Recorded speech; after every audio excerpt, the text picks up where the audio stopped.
Hello friends, मेरा नाम है आरम अंसारी और आप देख रहे हैं आपका अपना यूट्यूब चैनल एग्ज़ाम सिटी। कैसे हो दोस्तों आप सभी। सबसे पहले तो मैं आपसे माफ़ी चाहता हूं क्योंकि करीब 7-8 दिनों से हमारी क्लास नहीं हो पा रही है। उसकी ये वजह थी कि हमारे घर में कोई काम चल रहा था, मतलब घर बन रहा था, जिस वजह से मैं क्लास नहीं ले पा रहा था। आपको पता है जब घर बनता है किसी का, कोई भी अपना मकान बनाता है तो उसमें काम धंधा हमें करना ही पड़ता है। तो इस वजह से मैं आपकी क्लास नहीं ले पा रहा था, उसके लिए मैं माफ़ी चाहता हूँ। लेकिन आगे से अब हम कंटिन्यू करेंगे। ओके दोस्तों, तो आज का ये हमारे एसएससी जीडी वालों के लिए काफ़ी अच्छी हम क्लास लेके आए हैं। 50+ जीके लेके आए हैं और काफ़ी मोस्ट इम्पोर्टेंट क्वेश्चन है। तो जो दोस्त हमारे चैनल पे नए हैं, चैनल को सब्सक्राइब कर लेंगे और बेल आइकन को भी ऑन कर लेंगे। देखिए फिर कौन सा आज पता है क्या है, भारतीय राज्य व्यवस्था पढ़ाएंगे हम। भारतीय राज्य व्यवस्था। ओके, चैप्टर हमारा ये होगा भारतीय राज्य व्यवस्था। चलिए फिर पहला क्वेश्चन हमारा क्या कहता है। पहला क्वेश्चन कह रहा है भाई कि भारतीयों को वर्ष 1947 में भारतीयों को वर्ष 1947 में सार्वभौम सत्ता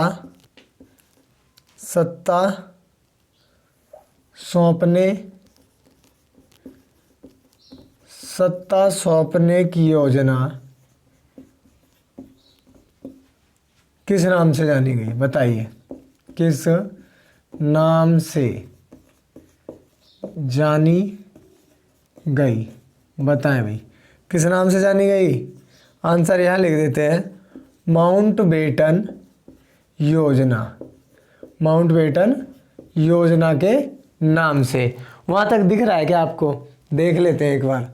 हाँ भाई दिख रहा है, माउंटबेटन योजना। चलिए नेक्स्ट क्वेश्चन क्या कह रहा है। भारत की आज़ादी के समय इंग्लैंड में किस पार्टी की सरकार थी। भारत की आज़ादी के समय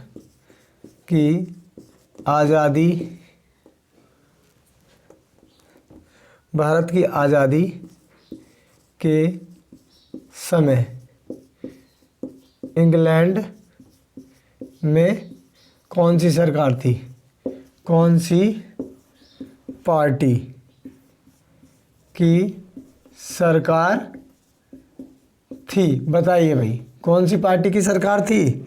लेबर पार्टी। कौन सी थी? लेबर पार्टी की सरकार थी।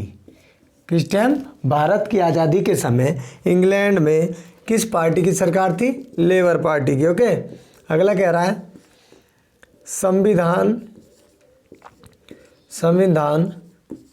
सभा के लिए चुनाव कब संपन्न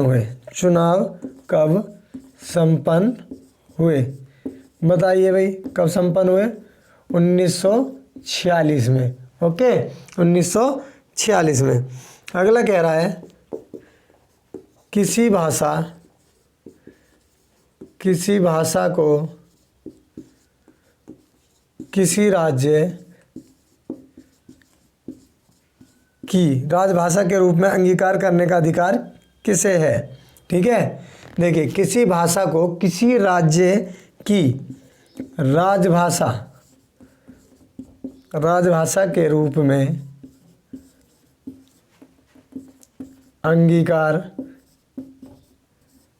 अंगीकार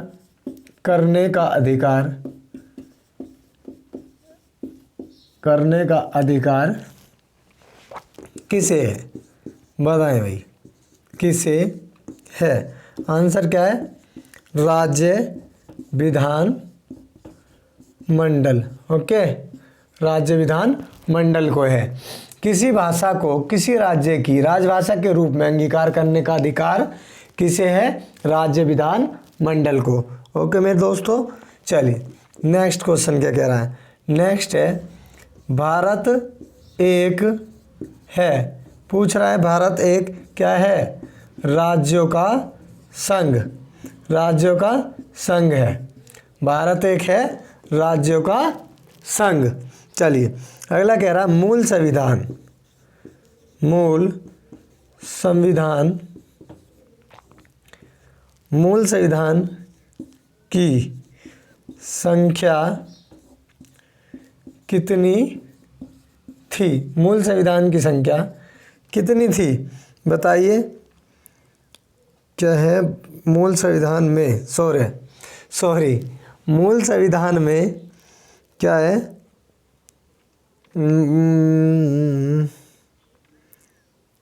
ये ना दोस्तों क्वेश्चन ना कुछ मिस प्रिंट हो रहा है, तो अगला क्वेश्चन आपको करवा देता हूँ, समझ में नहीं आ रहा ये, है ना। ये मिस प्रिंट क्या है, ये रखी हुई है, मैंने नोट्स बहुत पहले बना दिए थे। ये नोट्स पहले बनाए थे ना, तो ये नोट्स पहले बनाए थे और ये मिट गए हैं, थोड़ा मिट गए हैं, तो ये दिखाई नहीं दे रहा, दोबारा से तैयार करने पड़ेंगे। चलिए अगला लिख लेते हैं। ये भाषाई आधार पर, भाषाई आधार पर राज्यों का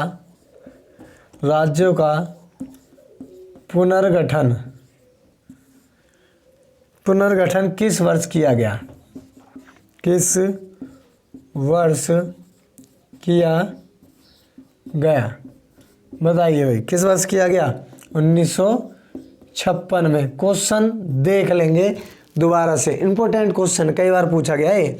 भाषाई आधार पर राज्यों का पुनर्गठन किस वर्ष किया गया? 1956 में। ओके, याद रखेंगे इसको, इंपॉर्टेंट क्वेश्चन है, टिक मार लेंगे, ऐसे कर लेंगे, ठीक है। चलिए कह रहा भाषाई आधार पर गठित भारत का प्रथम राज्य, भाषाई आधार पर गठित भारत का प्रथम राज्य था, बताइए कौन सा था? आंध्र प्रदेश था, आंध्र प्रदेश। भाषाई आधार पर गठित भारत का प्रथम राज्य कौन सा था? आंध्र प्रदेश था। ओके, आंध्र प्रदेश। अगला कह रहा है 50+ क्वेश्चन करवाऊंगा दोस्तों के।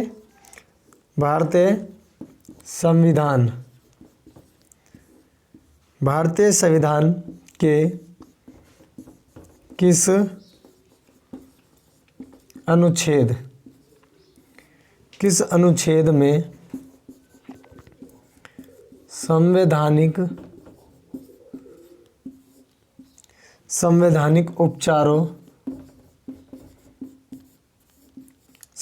उपचारों का अधिकार दिया गया है? क्वेश्चन दोबारा पढ़ लेंगे, इसका आंसर लिख देता हूँ एक बार। अनुच्छेद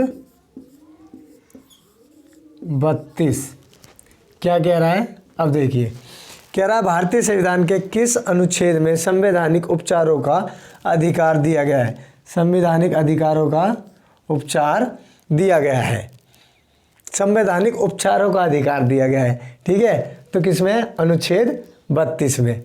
मिटा दें, ऊपर से दोबारा से करवा देते हैं।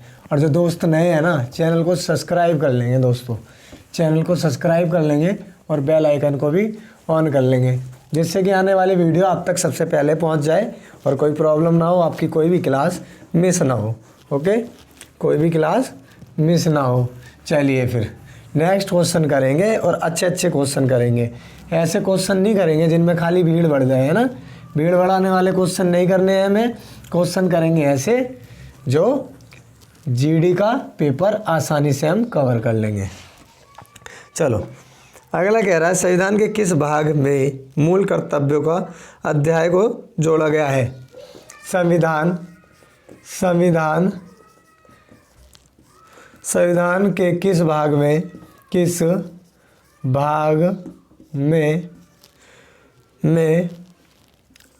मूल कर्तव्यों के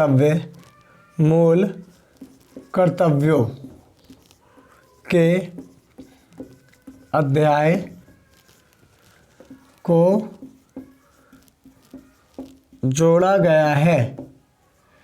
जोड़ा गया है बताइए किस में? आंसर यहाँ लिख लेते हैं, भाग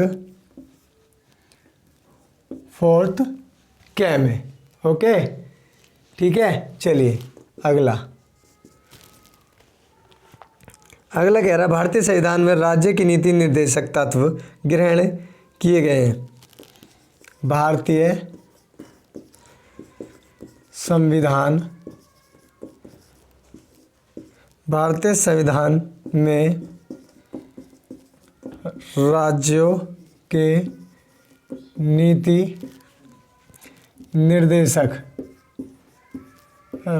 नीति निर्देशक तत्व कहाँ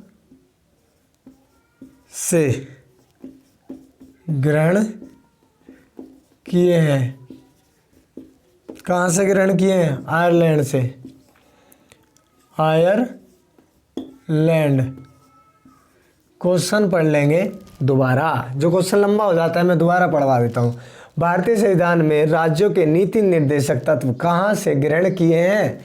आयरलैंड से किए गए थे। ठीक है, आयरलैंड से किए गए थे।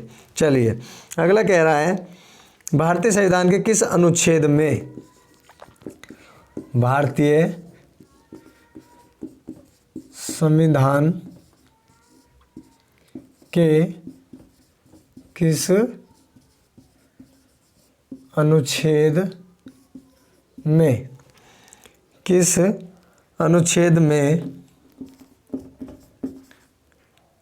में, राज्य के नीति निर्देशक तत्वों का उल्लेख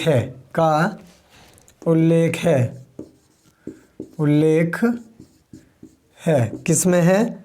अनुच्छेद 36 से 51 में। क्या कह रहा है? देखो, भारतीय संविधान के किस अनुच्छेद में राज्य के नीति निर्देशक तत्वों का उल्लेख है? अनुच्छेद 36 से 51 में है। ठीक है, चलो अगला क्या कह रहा है?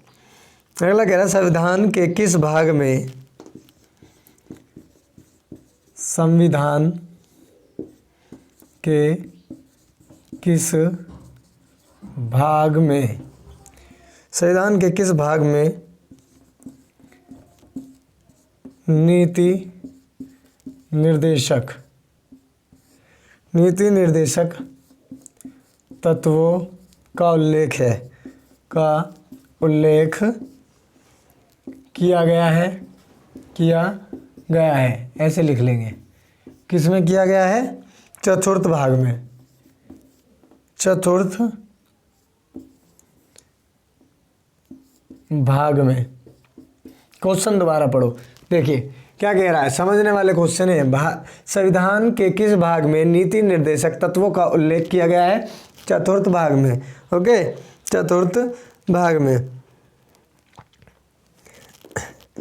अभी कह रहा है उपराष्ट्रपति पदभार के उम्मीदवार को जमानत के तौर पर कितना रुपया जमा करना पड़ता है? नामांकन के समय उपराष्ट्रपति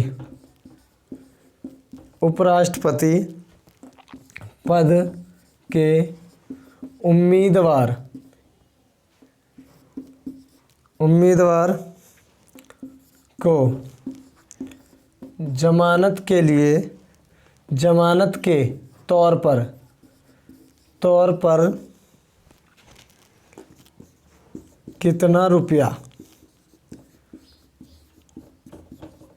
जमा करना पड़ता है? बताएं भाई। उपराष्ट्रपति नामांकन के समय उपराष्ट्रपति पद के उम्मीदवार को जमानत के तौर पर कितना रुपया जमा करना पड़ता है? 15,000 रुपये। कितना? 15,000 रुपये। ओके दोस्तों, चलिए अगला क्या कह रहा है?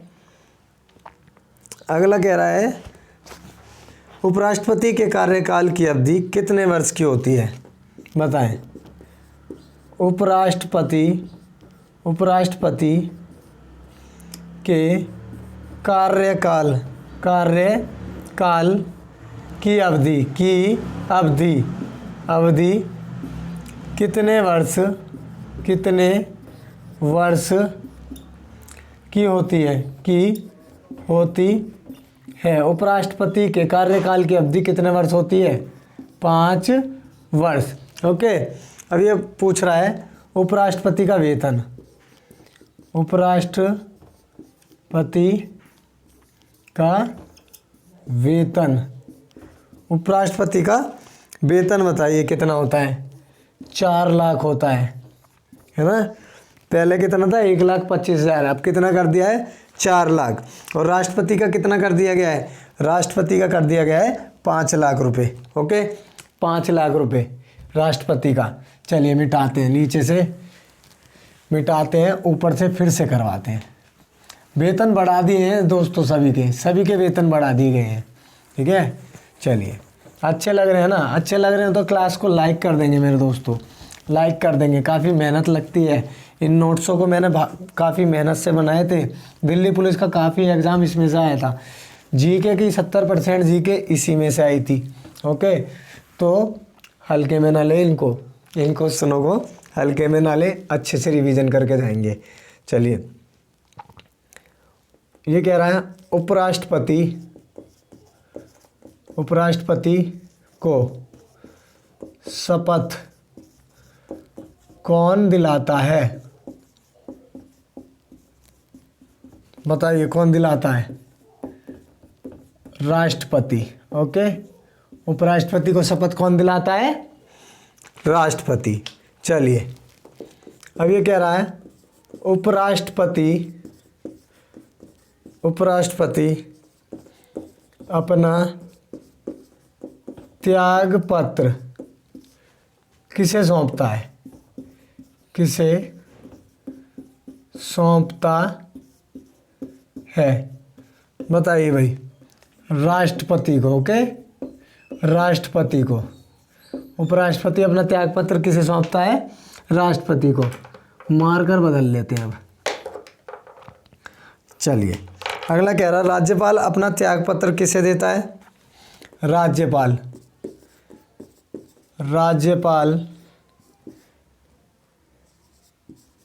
अपना त्याग पत्र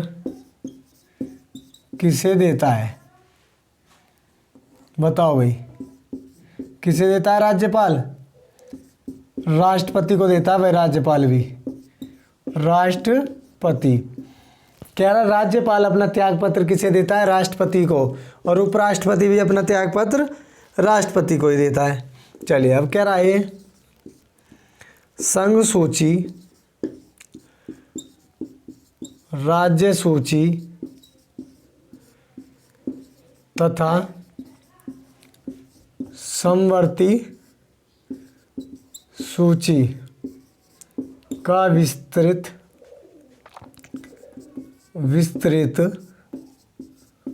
उल्लेख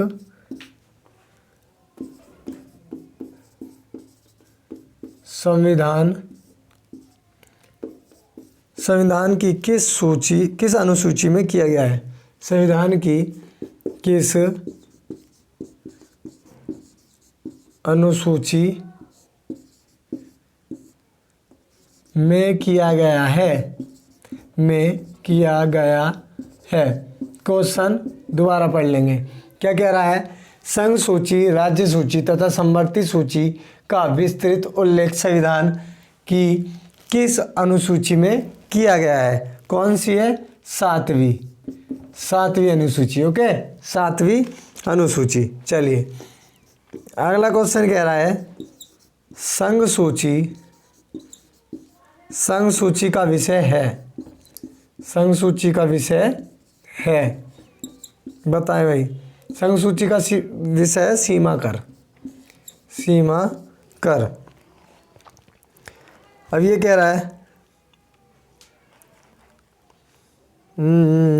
ये कानूनी विषय पर राज्य सरकार को कौन परामर्श देता है? बताएं भाई। कानूनी विषयों पर राज्य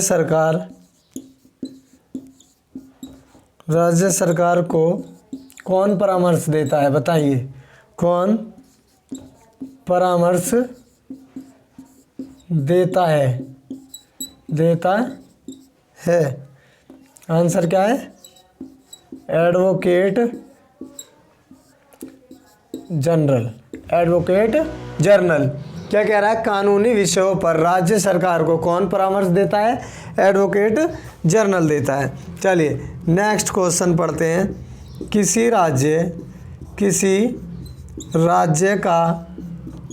राज्य का उच्चतम विधि अधिकारी कौन होता है? उच्चतम विधि अधिकारी कौन होता है? कौन होता है? एडवोकेट जनरल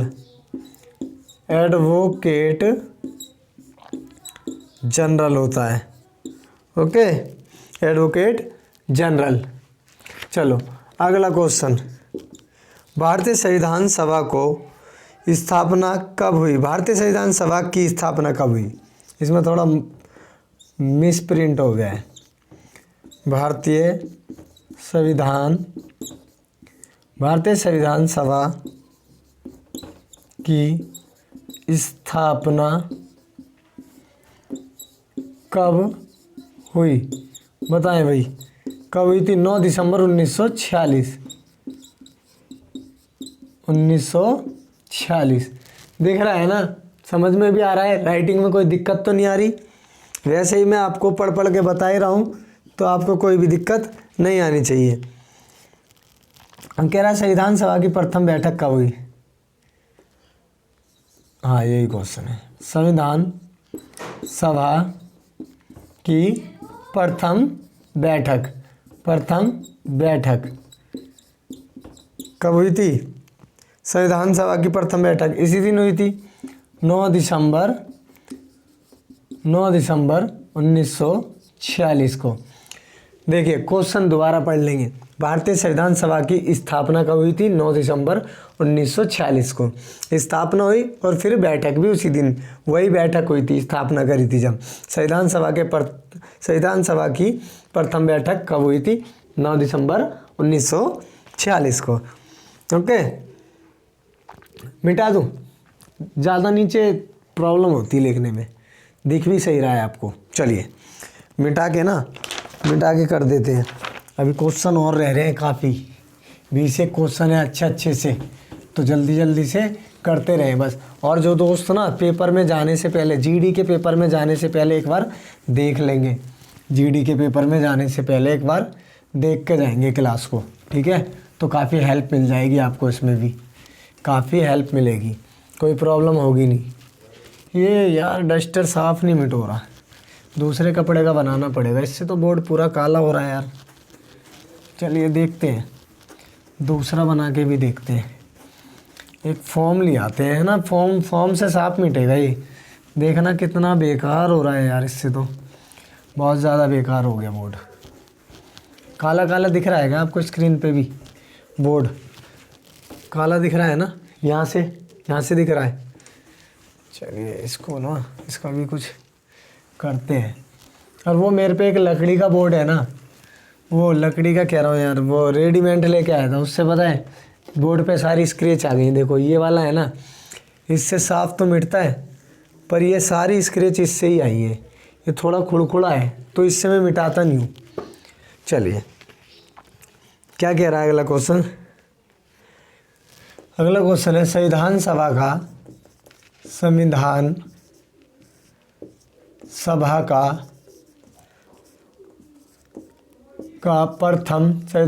का प्रथम अधिवेशन कहाँ हुआ था? प्रथम अधिवेशन कहाँ हुआ था? क्वेश्चन पढ़ लेंगे दोबारा। संविधान सभा का प्रथम अधिवेशन कहाँ हुआ था? दिल्ली में। कहाँ पे? दिल्ली में हुआ था। संविधान सभा का प्रथम अधिवेशन कहाँ हुआ था? दिल्ली में। चलिए अगला क्वेश्चन कह रहा है भाई, संविधान सभा के उद्घाटन अधिवेशन की अध्यक्षता किसने की थी? संविधान सभा के उद्घाटन अधिवेशन की अध्यक्षता किसने की थी? संविधान सभा के उद्घाटन अधिवेशन की अध्यक्षता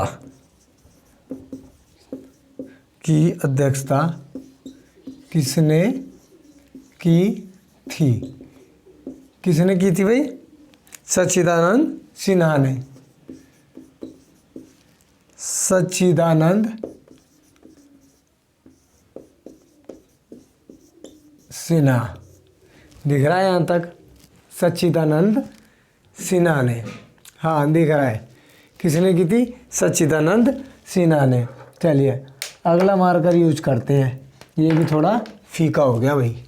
चलिए अगला क्या कह रहा है? संविधान सभा के अस्थायी अध्यक्ष कौन थे? संविधान सभा के अस्थायी, है ना, स्थायी नहीं कह रहा है, अस्थायी अध्यक्ष कौन थे? अस्थायी अध्यक्ष कौन थे? सच्चिदानंद सिन्हा। सच्चिदानंद सिन्हा। चलिए अस्थायी अध्यक्ष थे संविधान सभा के, अस्थायी अध्यक्ष कौन थे? सच्चिदानंद सिन्हा। ओके, चलिए अगला कह रहा है राज्य पुनर्गठन आयोग का गठन किस वर्ष किया गया? राज्य पुनर्गठन आयोग का गठन किस वर्ष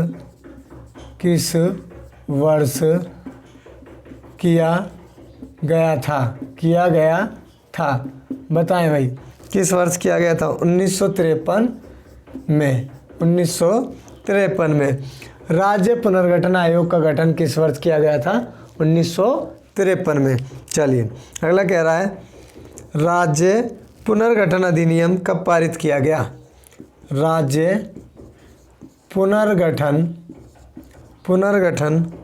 अधिनियम कब पारित किया गया?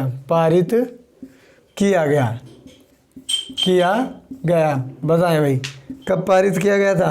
1956 में। ओके, 1956। अगला क्वेश्चन कह रहा है वर्तमान में, ये छोड़िए, ये किस वर्ष सिक्किम को राज्य का दर्जा दिया गया? बताएं, किस वर्ष सिक्किम को राज्य का दर्जा मिला? बताएं किस वर्ष? 1975 में। 1975 में सिक्किम को राज्य का दर्जा दिया गया। ओके, चलिए अगला क्वेश्चन कह रहा है नीति निर्देशक सिद्धांत हैं, क्या है बताएं? नीति निर्देशक सिद्धांत है। बोर्ड हिलने की आवाज़ आ रही है ना? हिलता है थोड़ा सा बोर्ड। क्या है ये? वाद्य योग नहीं है, वाद्य योग नहीं है। इसमें ना 4 ऑप्शन दिए गए हैं, तो एक में है वाद्य योग नहीं है। नीति निर्देशक सिद्धांत है, वाद्य योग नहीं है। चलिए अगला क्या कह रहा है?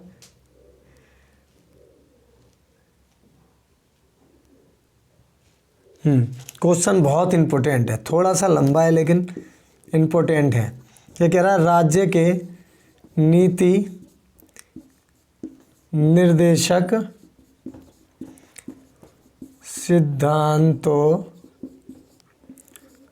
के अनुसार किस आयु तक के बच्चों को निःशुल्क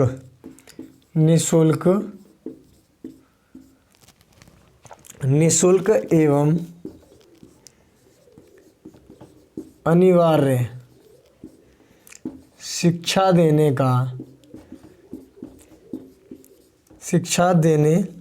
की आशा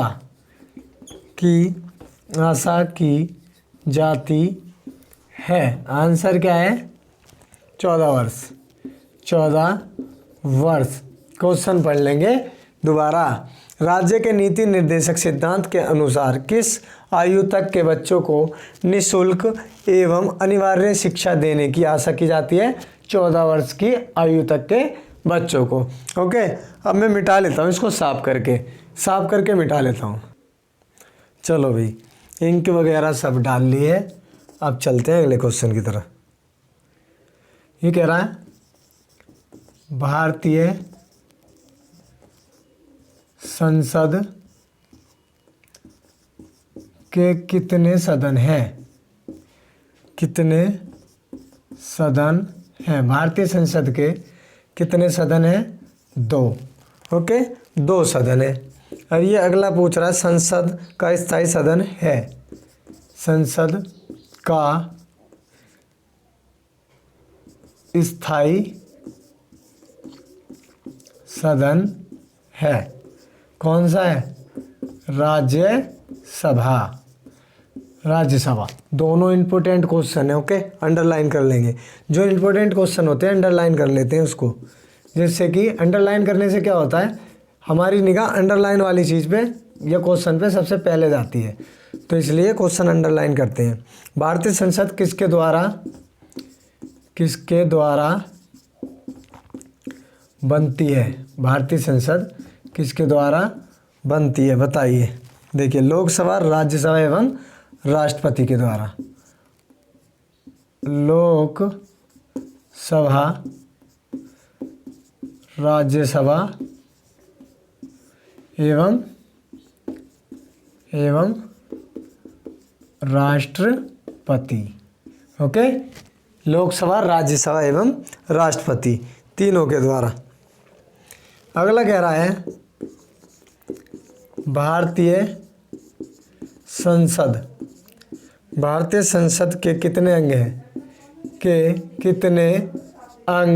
हैं? भारतीय संसद के कितने अंग हैं? बताएं भाई, कितने अंग हैं? 3 अंग। ओके, भारतीय संसद के कितने अंग हैं? 3 अंग। अब ये कह रहा है संसद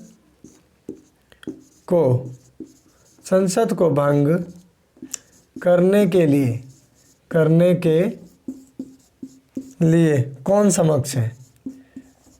कौन सक्षम है? सक्षम है। संसद को भंग करने के लिए कौन सक्षम है? राष्ट्रपति। क्वेश्चन दोबारा पढ़ लेंगे। देखो, संसद को भंग करने के लिए कौन सक्षम है? राष्ट्रपति है। राष्ट्रपति सक्षम है।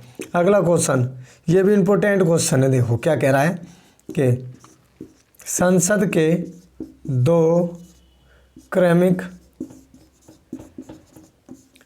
अधिवेशनों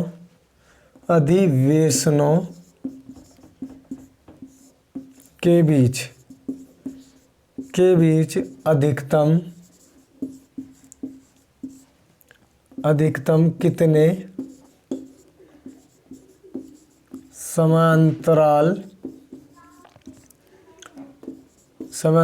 की अनुमति है? क्वेश्चन दोबारा पढ़ लेंगे, आंसर भी लिख देता हूँ पहले में। 6 माह। देखिए क्वेश्चन क्या कह रहा है, संसद के 2 क्रमिक अधिवेशनों के बीच अधिकतम कितने समय अंतराल की अनुमति है? कितनी? 6 महीने में हो जानी चाहिए। चलिए, अब ये कह रहा है कि भारत के प्रथम उपराष्ट्रपति थे। प्रथम राष्ट्रपति कौन थे भारत के? राजेंद्र प्रसाद। और भारत के प्रथम उपराष्ट्रपति कौन थे? Doctor S Radhakrishna. Okay, S Radhakrishna. क्या कह रहा? भारत के प्रथम उपराष्ट्रपति थे। कौन थे? Doctor S Radhakrishna. और प्रथम राष्ट्रपति कौन थे? प्रथम राष्ट्रपति थे राजेंद्र प्रसाद। अगला क्वेश्चन कह रहा है कि किसने दो पूर्ण अधिवेशन अवधियों, किसने दो पूर्ण अवधियों के लिए भारत के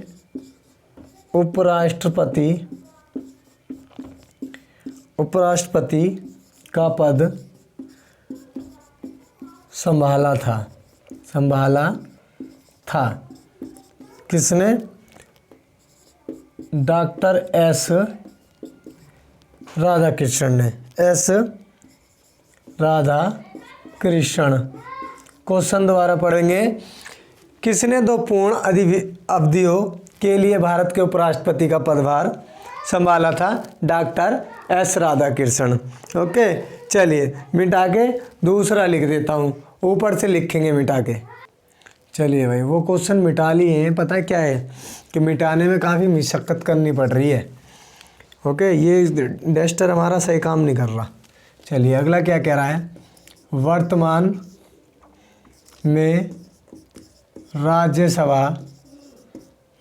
में राज्यसभा के सदस्यों की अधिकतम संख्या कितनी हो सकती है?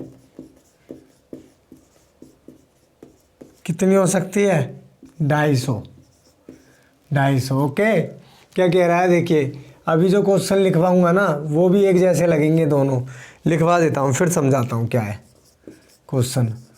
वर्तमान समय में राज्यसभा में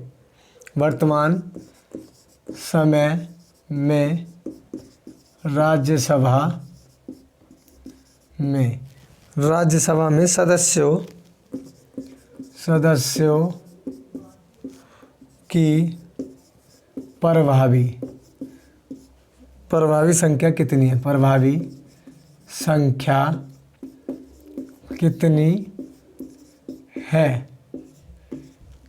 है? 245।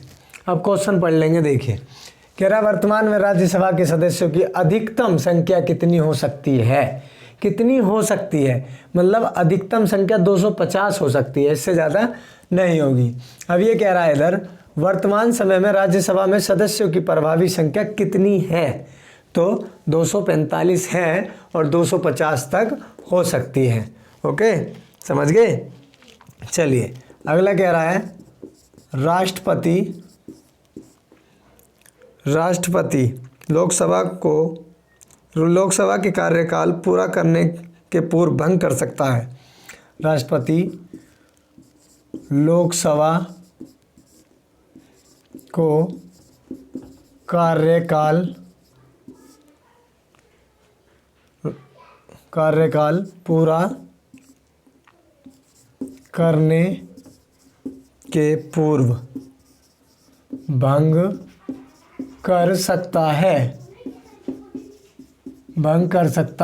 क्या कह रहा है? राष्ट्रपति लोकसभा को कार्यकाल पूरा करने के पूर्व भंग कर सकता है।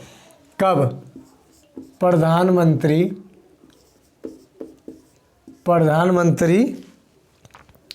की सलाह पर। Okay, answer. क्वेश्चन क्या कह रहा है दोबारा से देख लेंगे। राष्ट्रपति लोकसभा को कार्यकाल पूरा करने के पूर्व भंग कर सकता है। कार्यकाल पूरा करने के पूर्व भंग कर सकता है प्रधानमंत्री की सलाह पर। यदि प्रधानमंत्री भी अपना मशवरा देता है कि भंग कर दो तो कर देते हैं। अविश्वास प्रस्ताव किस सदन में लाया जाता है?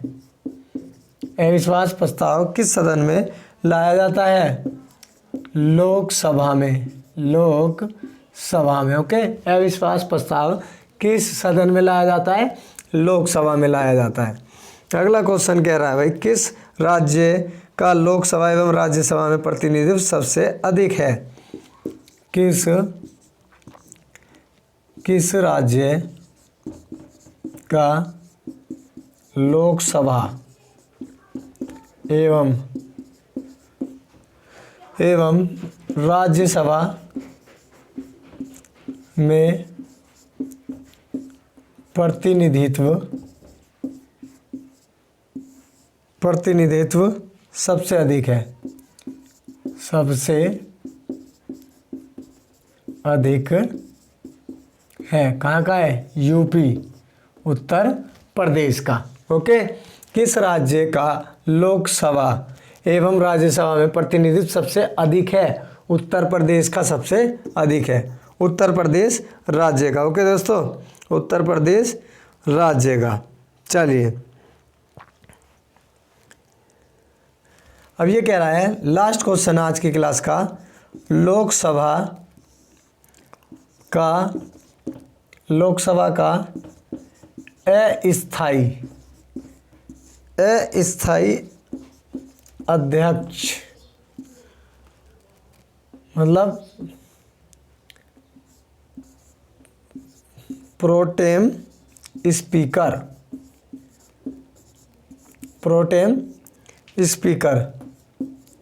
किसके द्वारा नियुक्त किया जाता है? क्वेश्चन दोबारा से सुन लेंगे, लास्ट क्वेश्चन है आज की क्लास का, फिर हम कल करवाएंगे। ओके, लोकसभा का अस्थायी अध्यक्ष प्रोटेम स्पीकर किसके द्वारा नियुक्त किया जाता है? किसके द्वारा? राष्ट्रपति द्वारा। तो दोस्तों, आज की क्लास के क्वेश्चन कंप्लीट हो जाते हैं। अब आप ये बताएंगे कि आपको क्लास कैसी लगी, और अच्छी लगी हो तो चैनल को सब्सक्राइब कर लेंगे और क्लास को लाइक करेंगे।